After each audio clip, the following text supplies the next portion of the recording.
Hello everybody, welcome. It's of course Sport Federation TV. Nice to have you along, where every week we talk about sport in the Western Cape. Of course, as you know, sport is very active. This past week has been school holidays, and sports from the province have been competing in various national tournaments. And if they haven't been competing in national tournaments, they've certainly been continuing their preparation for the season ahead. One of our sport codes within the Confederation is, of course, baseball. And baseball recently went to the South African National Baseball Championships held in Boksburg. This was a fantastic event, and joining me now on Sport Federation TV right here is Warren Manshon, the Vice President for Western Cape Baseball. Warren, welcome. Nice to have you back. Thank you, JP. Good to be back here again. Thank you. You guys had a pretty busy 11 days here of national championship. Yeah, it's just been baseball, and more baseball. So before we talk about let's quickly before we talk too much about the actual event itself, for folks who don't understand, this is 11 days of baseball South African national championships. Correct. Split in two ways, basically. Junior section, that covers your under 12s, 15s, and under 18s. Yeah. And then you have your senior section, which covers your under 23s and your senior teams, basically. And this year the event was in Boksburg in Gauteng. This year Gauteng was the host, yes. And they put up a fairly good show. Okay, so we are going to talk a little bit more about the results and how things went there in a second. But let's talk about the couple of months that build up to this. Last year, of course, if we go a year back, you had the National Baseball Championships here in the Western Cape, hosted at Boerusig. Correct. It's now a year after that event. Yeah. What has been the process for you guys going from one national championships to the next one?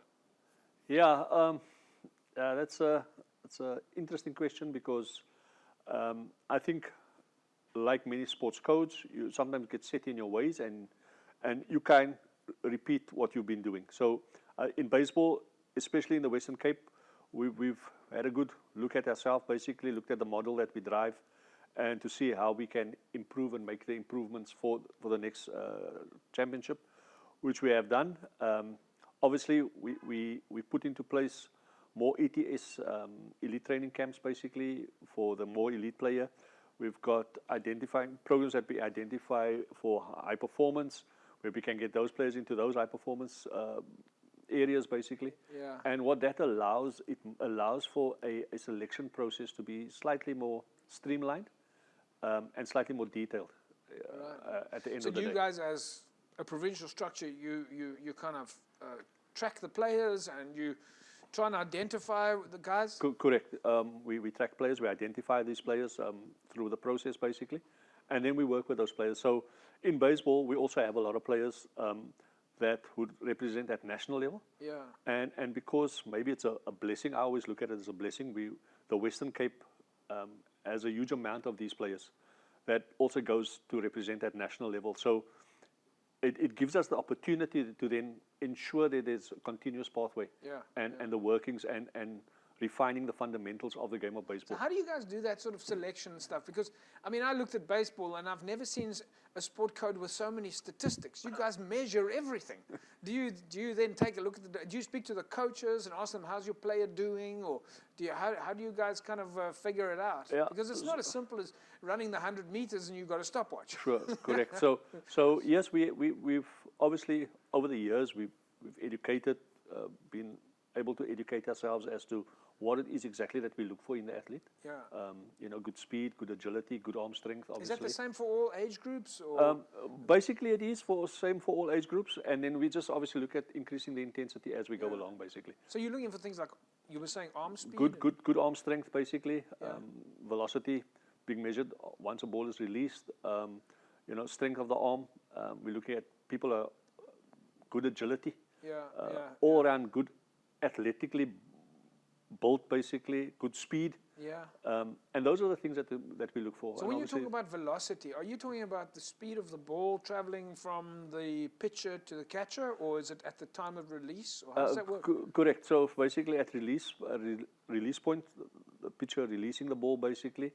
We can also speak about velocity in terms of the speed that the ball's coming off the bat. For example, so these terminologies, we tweak it play around with it. But with that also goes the correct equipment. You need certain tools and apparatus to be accurate in your measurement. Well, I was going to ask you, how do you measure velocity? So saying like the speed cop. Yes. You use a radar gun. Oh, is that right? You use a radar gun and you'll get a reading basically. So one of you guys stand next to the pitcher and you got a little tool? Generally the coach or the scouts would stand away from the activity, normally directly behind the or in front of the pitcher because the way he's throwing. Okay. And they would take a recording. Yeah. Oh, so you measure, and that would be that's the gauge that we'll use. So what I also picked up in the previous interviews we had, we of course had Andy Berglund, your World Baseball Classic coach in studio. We've had Courtney Strauss in the studio. Okay. We've had a number of guests, but one of the things that I've picked up is that you guys as coaching, you talk about protecting the arm, that there's a limitation on tell me more about that. Yeah, I think in the context of the Western Cape and in the context of South Africa, when we uncover a good arm, we should protect the arm. Yeah. Okay. So to protect the arm, we need to put measures in place. Years ago, a concept around pitch counts was introduced. Right. Okay. And so in the normal league, a pitcher would have a pitch count for a certain period. Yeah. So let's say he'll throw from October. So the season will start in October and it would continue through to March. So the federation would then say, okay, from October to December, a pitcher would be allowed to throw 90 pitches. Okay. Really? You count every pitch? So every pitch gets counted. Yeah. The statistician, the scorer, along with the two coaches, they confirm during the game where the pitcher is at that point in time. So do you count the amount of pitches? Every delivery gets counted. During practice as well? Not in practice. I can't say. No. We won't say in practice because you've got time to obviously recover. Yeah. And that is the type of thing that we really like all clubs, irrespective of where you find yourself, to get to that point where people can identify. One of the things that I've seen is when we talk about baseball, we think. And I'm absolutely convinced that the public also think like this. They think about someone smashing the ball. Yeah. Like you've got a baseball bat in your hand and your job is to hit the ball out of the park. You talk about hitting home runs and you hit the ball as hard as you can, as far as you can. And that's the picture for me that the fan sees. That's the picture. But in your world, you guys seem like you're talking more about pitching than batting. Am I wrong? I mean, no, you're not wrong. You're not wrong. But it is, and I think where we need to get to. The conversation is always about pitching, like you just mentioned now, JP. Personally, my take is this: if we have a program where we increase the arms across the board, not necessarily we are then going to have better pitching. We will have better catches, we will have better shortstops, we will have better center fielders in terms of the arm strength. You know, so it's not to say we're identifying arm strength only for the number one player on the roster, which is your pitcher. You know, we need to get to a point where the arm strength generally for baseball players is of such a quality that it produces a better output, if I can put it that way. I just get the picture that when a mom or a dad says, my child is going to go play baseball, they go play baseball so that they can hit the ball out the park, not throw the ball out the park. It's an interesting picture. That it's a sort of a hidden story, I suppose, that you guys as baseball, you know that your game is pitchers win games, and that's been very interesting to look at. Yeah. No, but you're 100% correct. Same with the batting. It's a skill set that needs to be worked at continuously. So players will come down to training and they will take what we call a front toss, a drill basically, where the coach would be tossing the ball from the front and the guy would be smashing the ball into a cage. He'll take live hitting.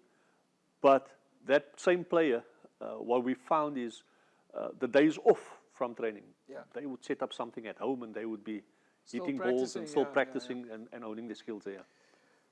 Right, folks, we're with Warren Manshon, Western Cape Baseball's Vice President. We're talking about baseball in the Western Cape. And now, after the break, we're going to chat a little bit about their recent excursion to the Boksburg Baseball Club in Gauteng, where it was the South African National Baseball Championships. Don't go away. It's a fantastic story to tell. Western Cape had some real success. Back in a sec.